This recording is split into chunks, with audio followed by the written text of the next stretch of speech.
Yo, what's up everyone, it's TyranitarTube and welcome back to another Pokemon analysis video. Now, you guys saw my reaction to Magearna a few days ago, which was awesome because it went from trying to figure out what the silhouette was to finally seeing the silhouette and just speculating about it live on the spot. So, for those of you who woke up late, on that day, the silhouette was leaked about 3 hours earlier than the actual Pokemon. The way it looked was leaked. So for like 3 hours, everyone was just speculating. Link to the silhouette and reveal reaction in the comments below. But now, it's time to show you guys what my research says Magearna is. Okay, so let me walk you through this. This is Magearna. This is what we know about it from the recent leaks. It's an artificial Pokemon, a Pokemon created by human hands over 500 years ago. In the movie, Magearna is taken to the Azoth Kingdom, and Volcanion, who knows about its secret, is trying to save it. Yeah, it's odd, but there are hints in each of the things I just said that link to what this thing is. Who made it? What's its purpose? And what secret does Volcanion know about? Well, let's start from down up. Magearna. Its name sounds like a combination of Machina and Gya. In other words, machine and gear. This isn't just a random name given to it. It's actually a gear machine-like Pokemon. The fact that it's so unnatural is so important that its literal classification is the man-made Pokemon. So what type is this Pokemon? Well, we don't know, but if you were to ask around, most people would call it a Steel Fairy type, mainly because of its insane resemblance to another Pokemon, Diancie. They have the exact same body structure from its circular head to its chest to its rocky bottom. Magearna literally looks like a man-made version of Diancie. And you know what? It probably is. We've been through this before. Carbink and Diancie, two Pokemon that are so obviously connected, but we kept calling it the Ola syndrome until proof came in. So this time, let's give them the benefit of the doubt. How are these two Pokemon connected? Well, here's your diagram. Carbink is a carbon-based Pokemon that lives on the underground floor for millions of years. Occasionally, over those millions of years, a Carbink would mutate and transform into a Diancie, the same way millions of years and pressure would turn carbon into diamond. This is the natural connection. In the end, Diancie becomes this special Pokemon that can create diamonds, but there isn't only one Diancie. There have been multiple Carbink transformations over the centuries. Even the Diancie from the movie is this inexperienced princess, giving off the idea that it is a new Diancie. Now, Magearna's relation to Diancie can go two ways. It was either created based off Diancie like Mewtwo, or it used to be a Diancie before it was mechanically modified by someone like Genesect. This is the unnatural connection. Maybe Magearna was created from scratch, maybe it used to be a Diancie, but either way, it was created for some reason. Now, let's step back a bit. You guys ever wonder what Diancie's purpose is? Why it exists as a legendary Pokemon? Celebi is a time travel Pokemon and Jirachi is a wish-making Pokemon. But Diancie is a shield Pokemon. A Pokemon that, according to legends, can shield and protect what it holds dear from damage to even small illnesses. A Pokemon under Diancie's protection is guaranteed safe, and that's why Mega Diancie exists, where Diancie will stop protecting, drop its defenses, and skyrocket its attack power. But let's step away from Diancie for a sec and talk about the Azoth Kingdom. It's a city of machinery, a mechanical kingdom. At the end of the Volcanion trailer, Pikachu's chilling in this odd gear room. That's the mechanical kingdom. In that movie, Magearna is captured and sent to the Azoth Kingdom while Volcanion attempts to save it. So here's the question. What is the Azoth Kingdom? Why does this mechanical kingdom exist? It's just all around odd for this city with gears and motors to just exist like that. Well, Azoth is an interesting term in Pokemon. The Azoth Kingdom instantly gives you the feeling of AZ. The common misunderstanding is people thinking AZ was the king of the Azoth Kingdom, which isn't exactly true.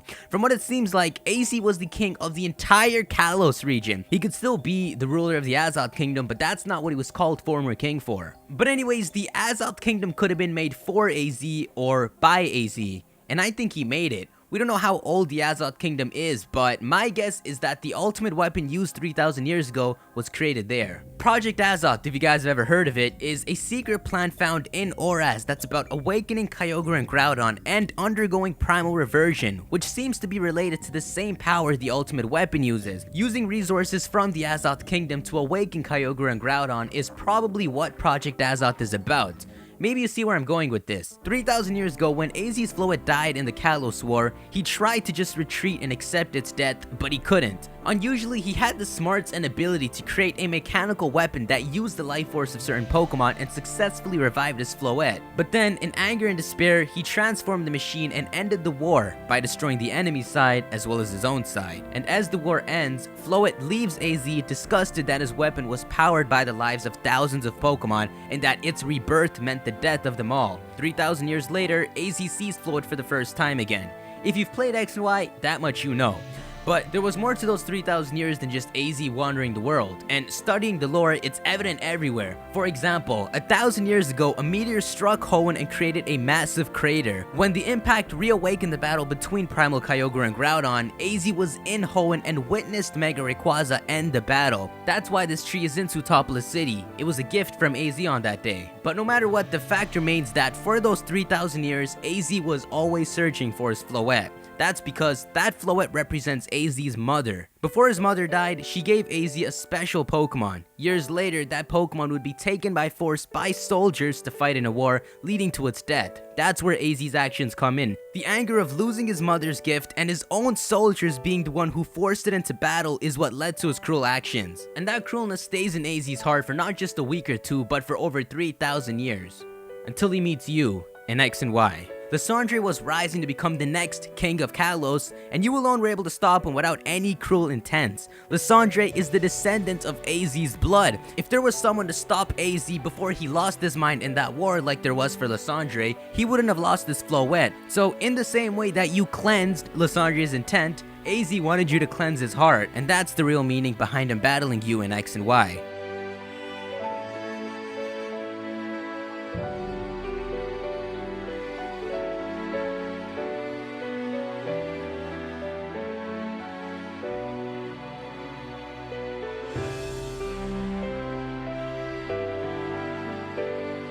And you succeed! After 3,000 years, AZ finally loses his dark intentions, and Floette, realizing that he's back to normal, returns. So I know we went full circle, but I needed to say that to get to the real part of this video.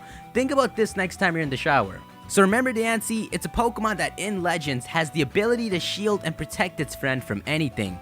500 years ago, when a Carbink mutated into Diancie, it was captured by someone for its ability. In this age and time, technology wasn't much advanced. Pokemon were friended and traveled by foot with their trainers through different regions. Diancie is taken to the Azoth Kingdom and filled with despair and grief over losing his mother's Floette and all the events surrounding it, modifies Diancie into Magearna, the first man-made Pokemon and the first PokéBall ever created. Magiana, an artificial Pokemon with Diancie's ability, is sent out to activate its secret ability once the time is right and return to the Azoth Kingdom.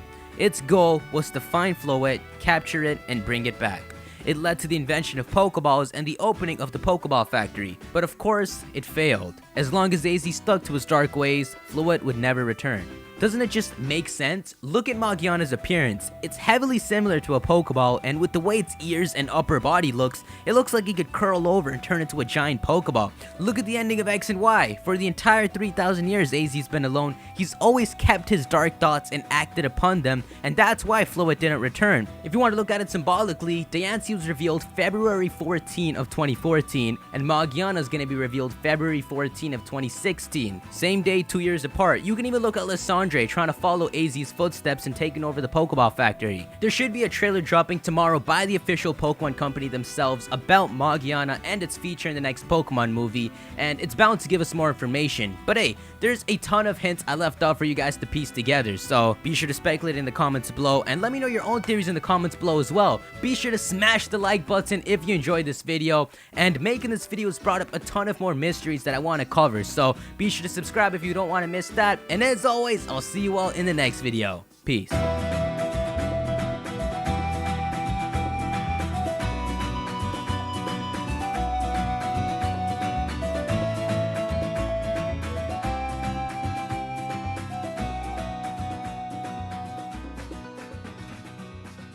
It's a city.